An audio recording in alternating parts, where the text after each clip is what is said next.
My friend! After the disappointment of not seeing you in Alamigo, what good fortune to chance upon you here of all places.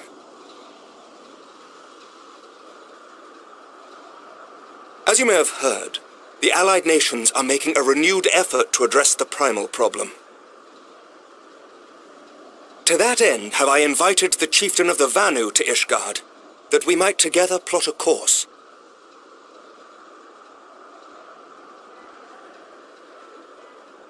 Since the war with the Empire appears to be nearing its conclusion, I would also like to call upon Estinian's lance. Alas, he is, as ever, a difficult man to find.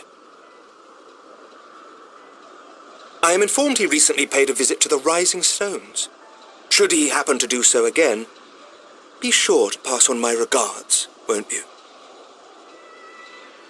But tell me, what business brings you to our fair city this day?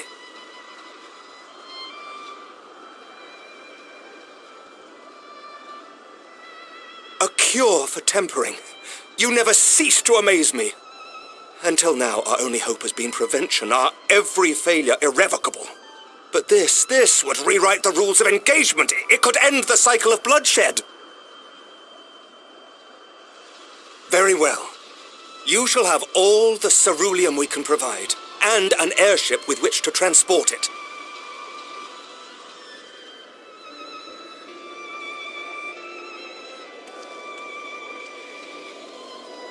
In this matter, you may count on Ishgard's full support.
Who would have thought ceruleum weighed so much? Serves me right for being stubborn, I suppose.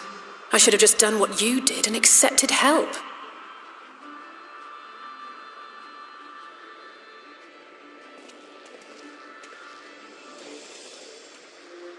Good work, you two. This is all we asked for and more. Quite a lot more, now that I look at it.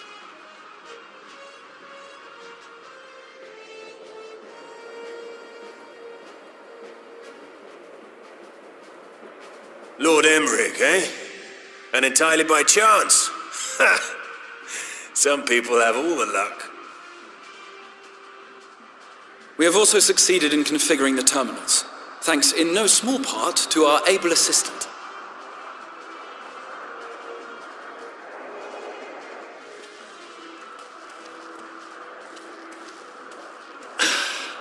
It's been a while, hero. You seem surprised to see me. Lest you misunderstand, I've no interest in such things as cures for tempering. But if you mean to achieve that which eluded even the storied Allagans, it seemed plain that you would require my expertise. And so it proved. Is that not right, Garland? Ask Jesse. She was the one who hired you. All I know is you're an employee of the Ironworks now, so you'll bloody well earn your keep.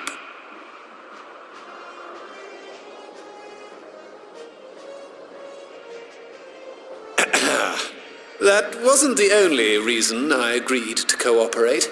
I'm reliably informed that Garland and I are destined to unravel the secrets of travel, not only across dimensions, but through time. Doubtless the lion's share of the credit lies with me. 9 parts to Garland's 1. And this research will be a stepping stone to that illustrious achievement. Very well then. I'll do 1/10 of the work. Just the part that's beyond you. Whatever you say, Garland. Right. If everyone's ready, let's begin.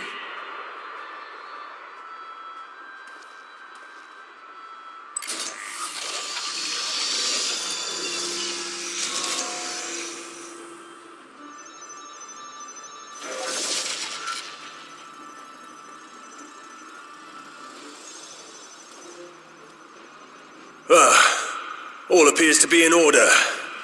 Now, we just have to wait for it to find us our magic. Why not take this opportunity to put your feet up? This may take a while.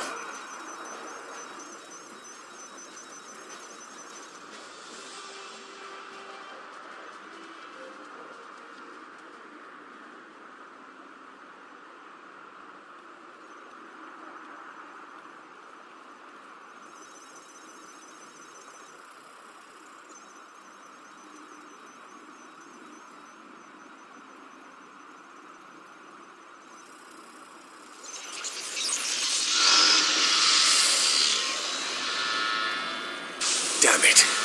It's overloading. Chief! She won't last much longer! We'll have to shut it down. Wait! We're close! So very close!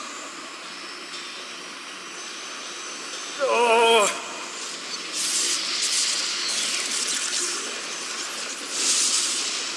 Well, this is going swimmingly.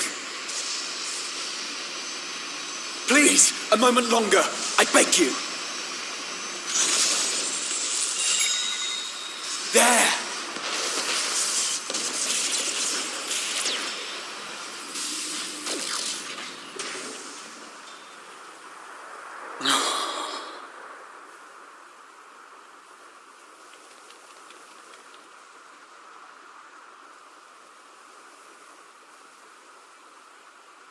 I was able to memorize the magic before it faded. It still needs to be put to the proof, but I believe we have our cure.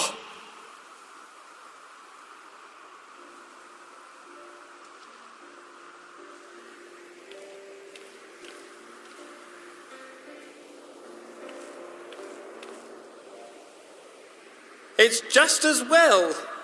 She'll never run again. The fault is mine.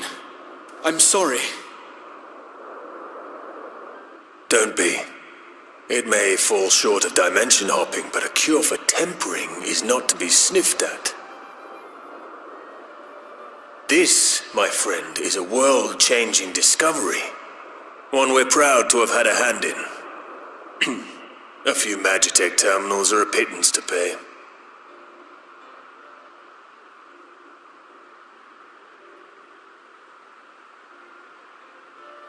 Thank you.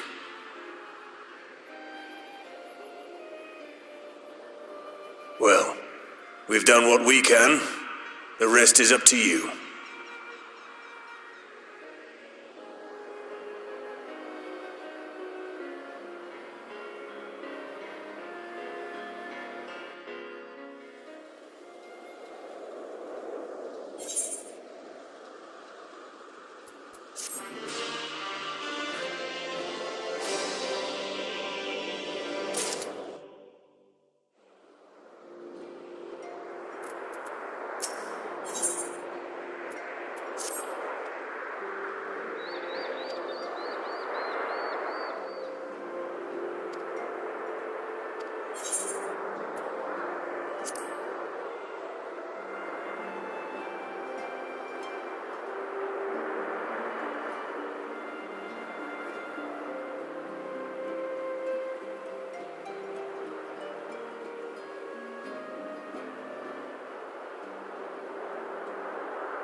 Apologies for the wait.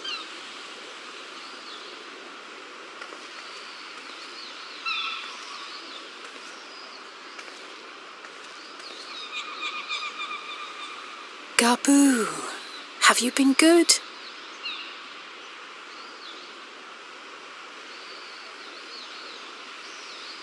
Still no change, I'm afraid.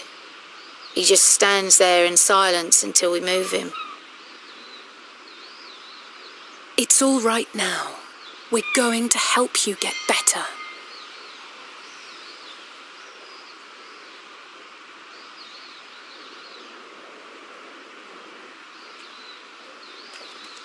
Fancy meeting you here.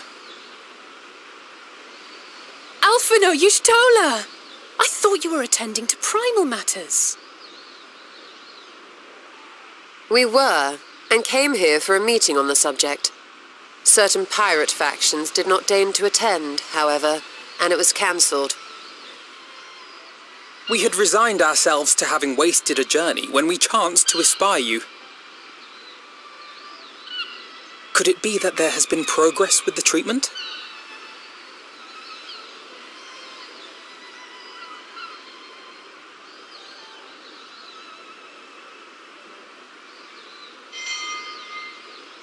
Using Magitech terminals to formulate the solution. I would never have contemplated such an approach.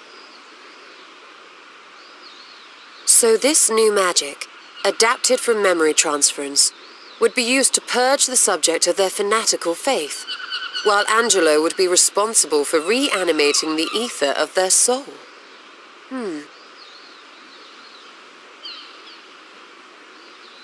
Yet I wonder at the practicalities. If one were to reanimate the soul first, it would only serve to exacerbate the tempering. Conversely, a stagnant soul would not respond to the effects of the magic. Would both need to be performed simultaneously? Nothing escapes Master Matoya's inquiring eye. As you say, both must be carried out simultaneously. And thus, I propose to imbue Angelo with the tempering treatment in much the same manner as I did the spirit vessels.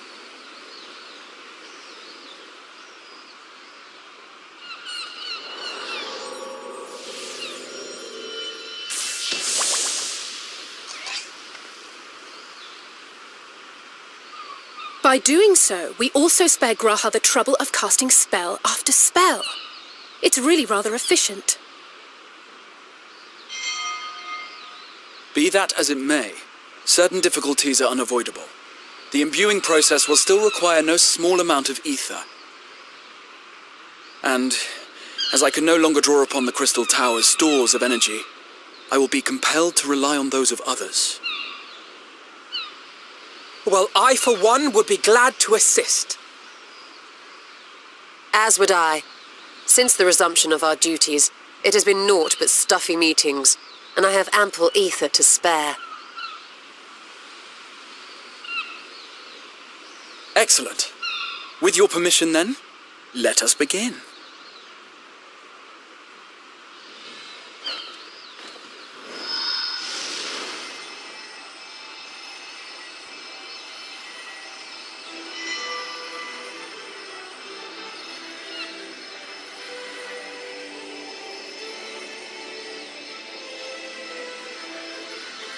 Yes, this will do.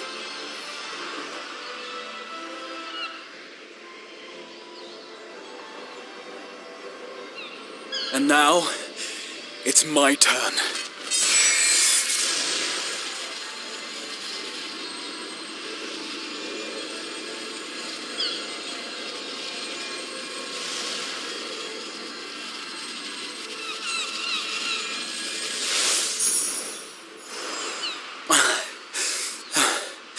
Tis done.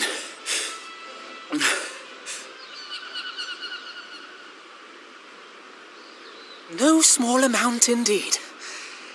Oh. Well, we seek to go where even the Allegans did not.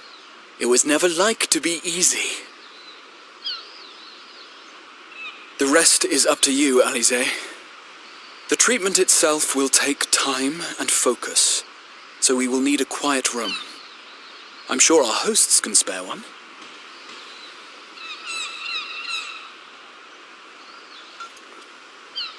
I will go with her.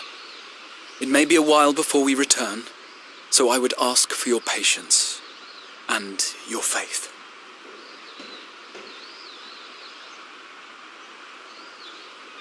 We'll bring Gabu back. You see if we don't.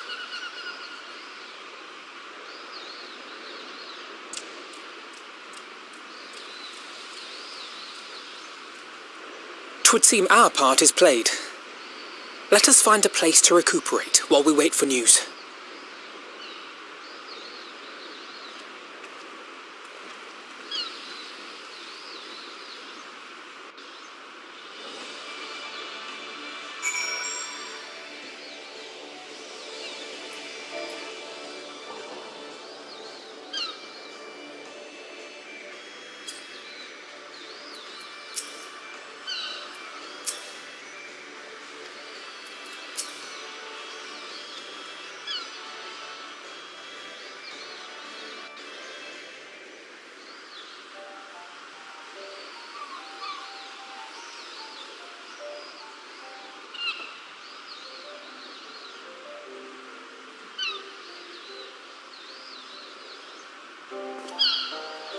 For years, Eorzea has laboured to find a solution to the primal problem, without success. Any hope that tempering could be reversed faded long ago. I myself had given it up as impossible. Given up on the tempered and the light-corrupted alike. They were problems to be tolerated, or else eliminated, I believed. And to think otherwise was pure naivety. Childishness, even. But Alisaie refused to give up. She struggled and she struggled. And her efforts were rewarded with a way to bring back Halric. And now countless others may no longer be beyond salvation. However much we bicker, I have the greatest respect for my sister. Had I half her stubbornness, nay, her unwillingness to accept the status quo, I would be a far better person. A far better scion.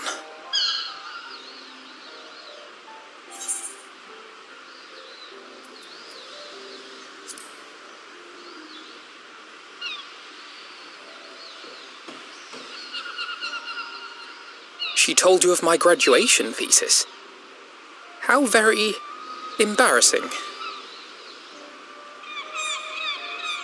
Nonetheless, it is comforting and not a little surprising to hear that I'm still capable of impressing my sister. On the rare occasions I'm not annoying her, that is.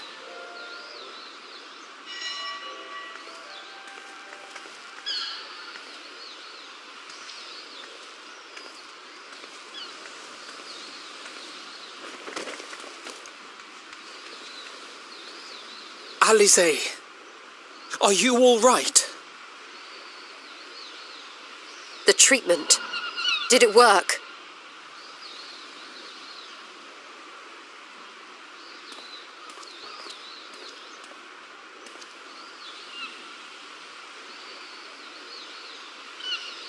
Oh, I'm so glad to see you all. Delighted, happy, glad. Gabu!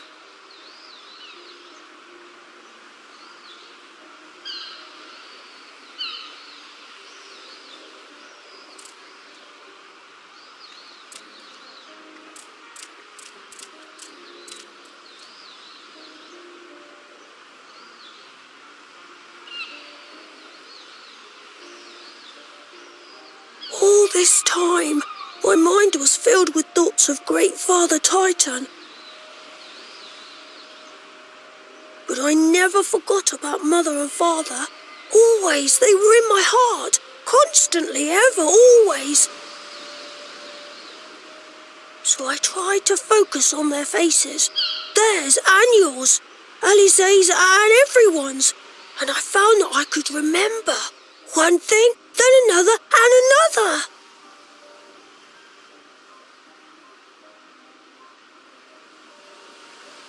Your hopes reached Gabu. They helped him to hold on.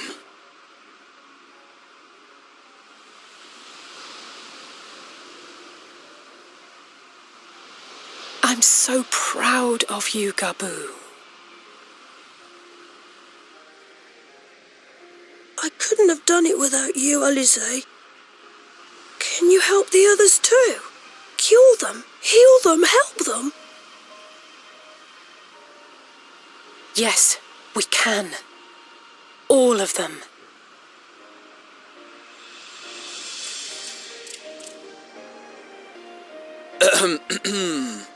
Without wishing to dampen the mood, I feel compelled to add certain caveats regarding the viability of the treatment for general use. As you know, reversing the effects of tempering demands a profuse amount of ether. And while Alize was able to heal Gabu alone, I fear the same will not be true for those who exhibit more advanced symptoms. Moreover, the treatment's effects are limited to the soul. It offers no succor to those whose very flesh has been altered through prolonged exposure to a primal's influence. All of which is to say that we cannot save everyone. Maybe we can't, or maybe we can. No one gave us a hope of saving Gabu, and yet here we are. We must find a way to treat as many as possible.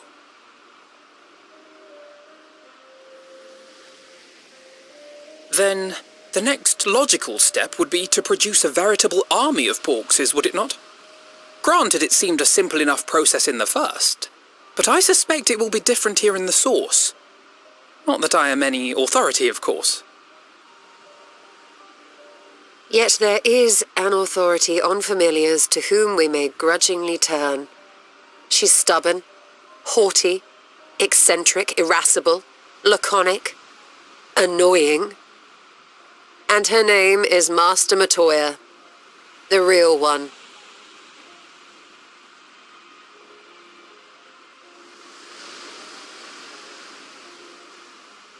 I have to go now, Gabu, but the people here will look after you, all right? And I promise to come and visit you again soon. All right. Thank you, Alize. Thank you.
Nary a word from you all this time, then you bring every man and his pirogo with you.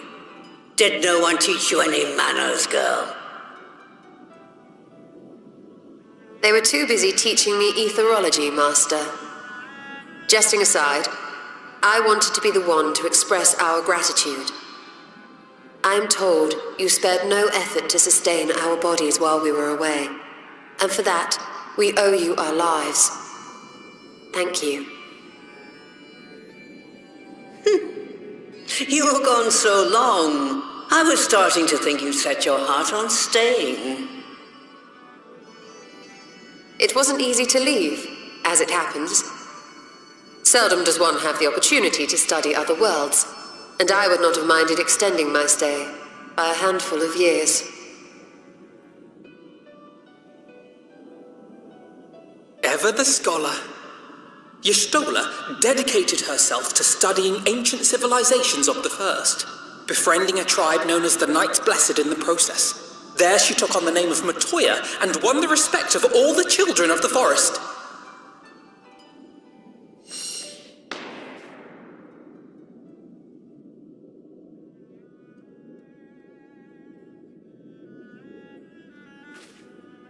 I merely adopted an alias in accordance with the custom of my hosts. Yours just happened to be the first name that came to mind. You mean to tell me you went gallivanting about using my name and only bother to visit when you need a favor? And don't pretend you don't. I taught you long enough.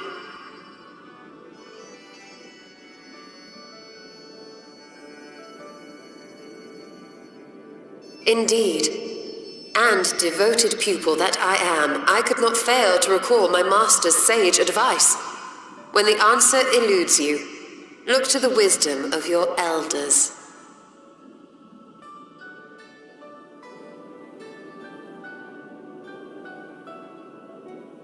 You there. Were you going to introduce yourself?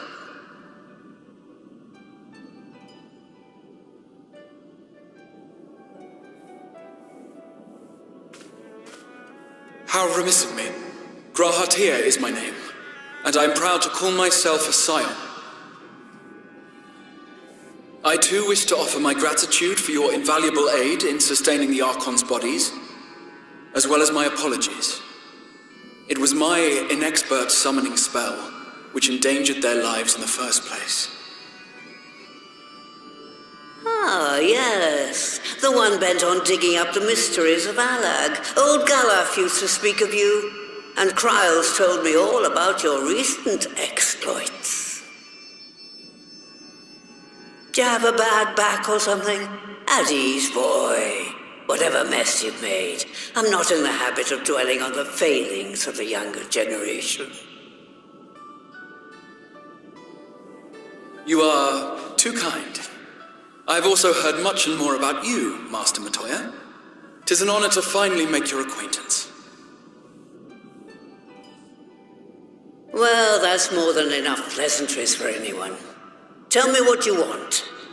I haven't got all day.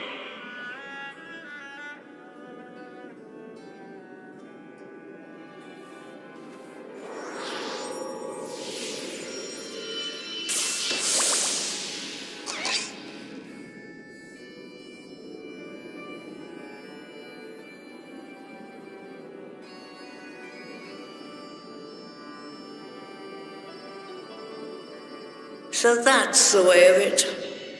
It should be a simple enough matter to make the familiar. The magic, on the other hand. Ah, that you may leave to me. Being the only one possessed of royal blood, I alone can imbue the subject with the necessary magic. So I just need to create porxes with the power to stir the soul. Just, I say.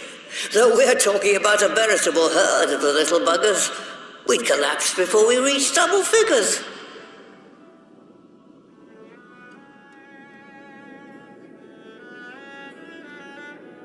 But if I could get a familiar to create the familiars, A mother Porksy, as it were.